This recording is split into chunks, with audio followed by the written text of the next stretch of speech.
Bring Me Java, Bring Me Joy, an Adrienette Alternate Universe Cafe fanfiction, Chapter 5. Next up, 20KS17. There's a wild sound of cheering, Marinette herself within the crowd. She feels incredibly proud of the people they've managed to entrance with their music. Sure, she's just met them, but already, Adrienne means so much to her and the rest of the members are so kind to her. She's seen them perform wonderfully so many times before this. It's like they're finally getting the attention they deserve. Scratch that, they are. Marinette hears some people next to her shouting, "I love you," to the band. She chuckles, but she gets it. Even if she didn't know Adrienne, she'd be doing the same thing. "Hey everyone," Rose says with a bright smile.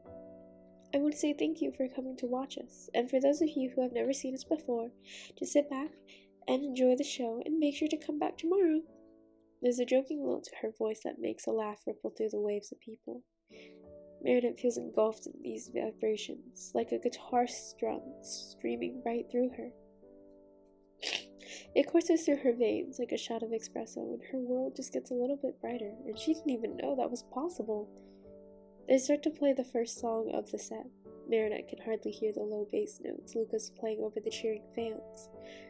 The noise, as she notices, has drawn a fair amount of people towards the stage.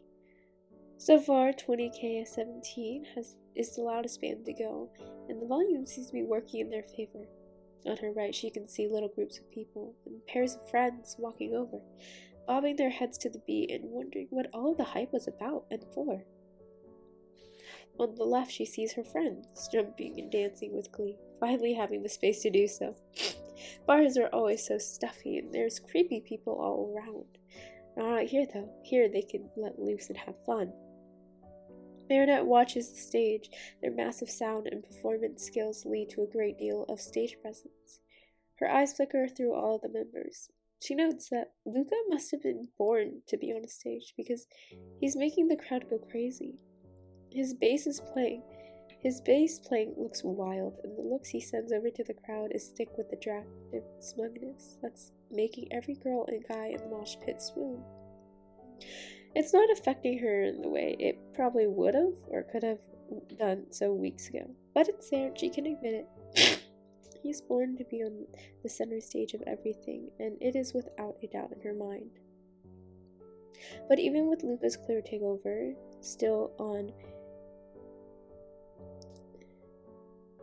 while still being on what's considered stage right, Marinette looks towards the back.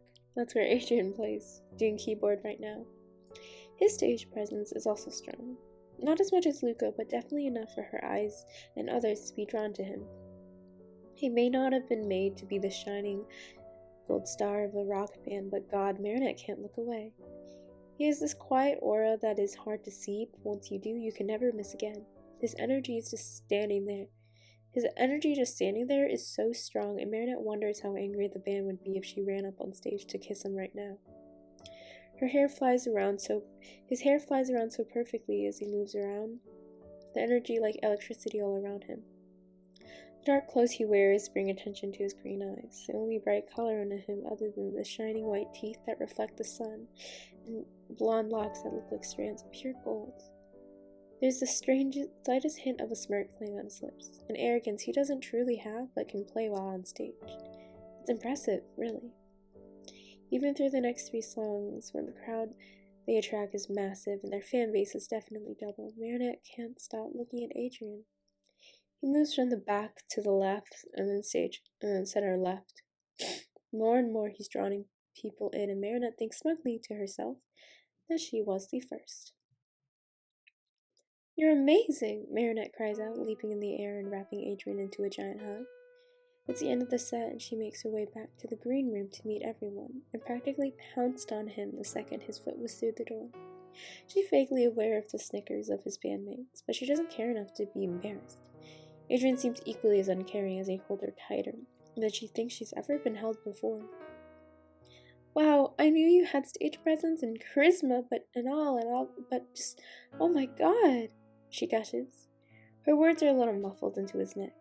"I'm sure everyone loves you guys now. I mean, how could they not?" She laughs a little and pulls back. even though he doesn't let her get too far. Adrian doesn't say anything, but he does look directly in her eyes and smile in a shy way, a sharp contrast to his cocky performance. Marinette wants to tease him about his little flip, but it's too much for her to handle, and his green eyes pierce her soul and stop her brain from working correctly. "Thank you," he breathes, and she feels the words dust over her face like delicate star yes. "I was so nervous, he admits with a little laugh. And when you were in the crowd, I was so worried I'd mess it up and let you down or something," Adrian says with an awkward smile. The coy expression makes Marinette's heart flutter, and without thinking, cups his cheek softly with her palm, gently as she possibly can. His face radiates heat, and somewhere in her subconscious she hears his bandmate member saying something hushed and pitter-patter away to give them privacy.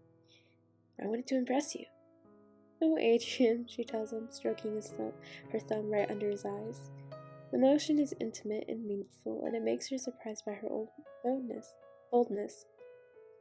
"You've already impressed me enough with your perfect caramel lattes."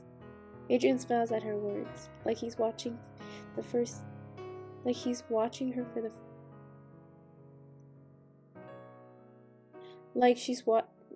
Adrian smiles at her words, like he's watching the first time she came into the store again in his mind. "Actually, you've already charmed me just by talking to me when I was on my work break, and without even realizing it, you've captured me by being so talented and playing in your band as you normally do."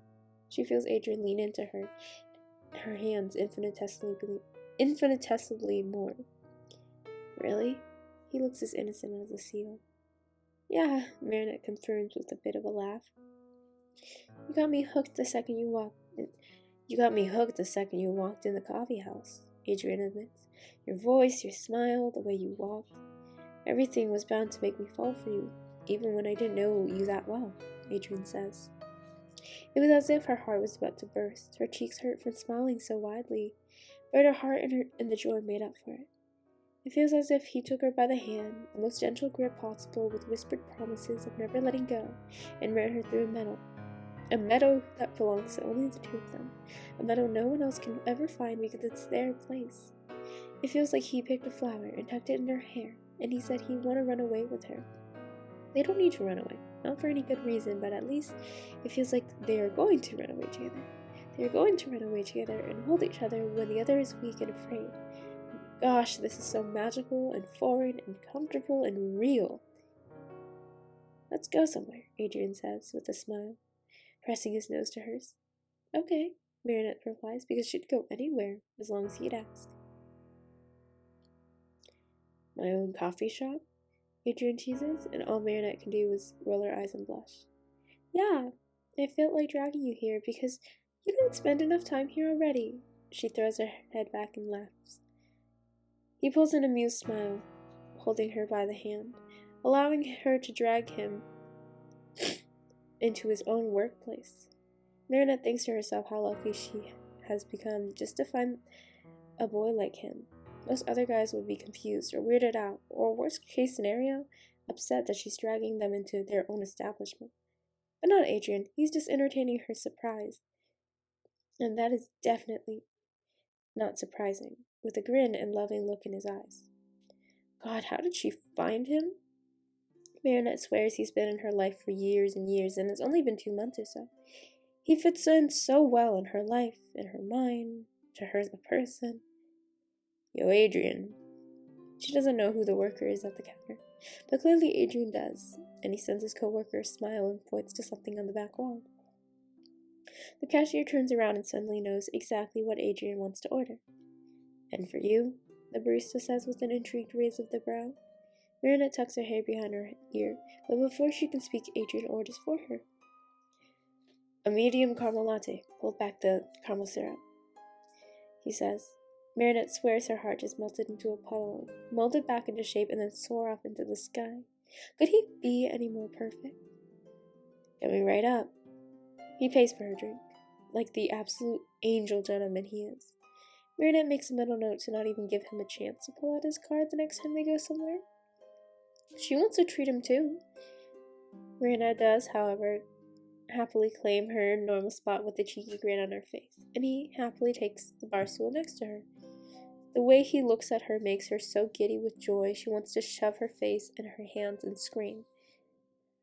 I'm glad I came in here that day for my break, Marinette tells him with a hum. Adrian laughs a bit. I think that nearly every day, he admits. And I'm glad that you're a good artist, or else I would have never... And I'm glad you're such a good artist, or else I would have never forced together the courage to invite you into the festival, Adrian says. Marinette's face goes bright red, thinking of how totally embarrassed she was, and still is of that. She hears the sparkling laughter through the blood rushing in her ears. I'm flattered, honestly, he says, still choking on his laughter. Seriously, I loved it. It was so well drawn. There's an impressed sigh in his voice. Really? She stumbles out. I finished it, if you want to see it. There's stars in his eyes when he enthusiastically says, yes, yes, yes. She shyly reaches into her bag and grabs out her sketchbook, the one in which she ripped the paper out from. She lets the loose sheet drop onto the counter, and Adrian picks it up with careful fingertips. His smile is light and sweet, and Marinette bites her lip in anticipation. Do you like it? He asks. Do you like it? She asks. He looks up at her. Like it? He says with a laugh. I love it. His voice is honest, and she wants to squeal in joy. Without another second to spare, he puts the paper down and presses his soft lip to hers. She makes a small noise against his mouth, one from total surprise, but recovers quick enough to kiss him back. It's not a heavy kiss, just one of pure, adorable adoration. Here's your coffees, lovebirds. Adrian's co-worker sets down the mugs with a smirk before heading back to behind the counter, most likely giving him privacy. Marinette smiles to herself and sighs happily. The smell of coffee has never been so sweet.